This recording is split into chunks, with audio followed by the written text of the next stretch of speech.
আসসালামু আলাইকুম। আমি আছি আমাদের এই বেলগড় উত্তর ইউনিয়ন ইসাপুরা গ্রামে। এখানে আমার ভাই, হ্যাঁ আপনি বলিয়েন, আমার ভাই একজন খুবই ভালো মানুষ। উনি মাছের ফিশারির ব্যবসা করে বা মাছের ব্যবসা করে। এই নার্সিংয়ের মাছ আছে, তাও আবার বড় মাছ বিক্রি করে।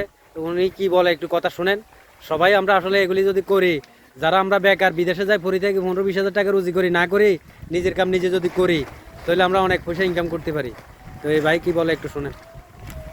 ভাই, আপনি আসলে এগুলা কি বিক্রি করার জন্য করছেন নাকি নিজের জন্য করছেন?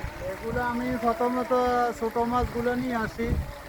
এগুলো আগে ছোট জায়গাতে নার্সিং দিই, পরে মিডিয়াম জায়গাতে দিই, তারপরে বড় জায়গাতে শ্বাসে দিই।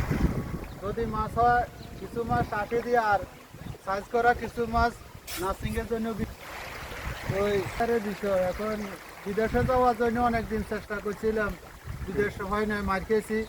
তারপরে দেখলাম যে দেশে একটা কিছু করি, খাবো, নিজের নিজের কাজ নিজে করবো, নিজের খাবার নিজে খাবো।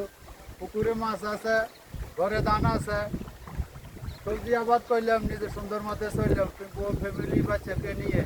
এটার সাথে সাথে আরো অনেক শ্রমিকে কাজকর্ম করে, তারাও একটা কর্মসংস্থান হয়। অনেক সুন্দর পরিবেশ। হ্যাঁ, বলেন আরো।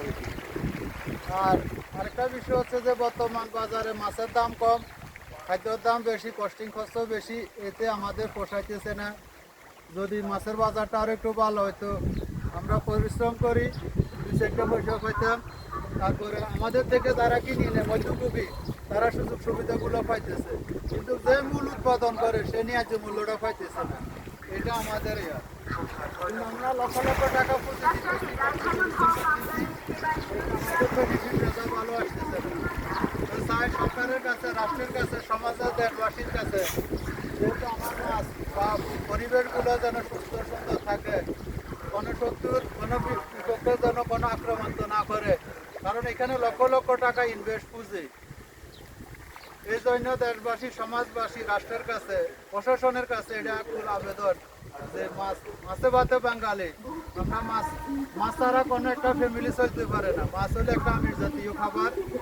এতে মাছ উৎপাদন করতেছি, এতে এটার সাথে আল্লাহ হইতে, খাদ্য বলা হইতে, খাদ্য দোকানদার হইতে, কোম্পানি হইতে অনেক শ্রেণীর লোক, 30-45 শ্রেণীর লোক এই কর্মসংস্থানের সাথে জড়িত হয়েছে। আমরা চাই আগামী দিনেও যেন মাছ চাষি যেন টিকে থাকতে পারে। বর্তমানে মাছ চাষি, অনেক চাষি ঋণগ্রস্ত হয়ে গেছে, কিন্তু মাছের ন্যায্য মূল্য পাইতেছে না। এবারে আবার এই বন্যাতে অনেকগুলো মাছ চলে গেছে, বড় অনেক চাষি দাঁড়াইতে পারতেছে না। আমার এই পুকুর থেকে অন্তত 100 মণ কই মাছ, তেলাপিয়া মাছ, জাতীয় মাছ চলে গেছে। কিন্তু আমরা সরকারের কাছে উপজেলাতে কাগজপত্র দিয়েছি ক্ষতিপূরণের জন্য, কিন্তু সরকার আমাদের কোনো ক্ষতিপূরণে দেয় নাই। আর আপনি ঠিকানাটা বলেন। ঠিকানাটা ঠিকানা হচ্ছে, আমার গ্রাম হচ্ছে ইসাপুরা, আমার প্রজেক্টের নাম হচ্ছে ইসাপুরা মজুমদার দিঘি। আমার নাম মাসুদ মজুমদার। আমি দীর্ঘ 14-15 বছর মাছ চাষের সাথে যুক্ত আছি। লালমাই কুমিল্লা, পোস্ট তুলি বেলগড়, লালমাই কুমিল্লা।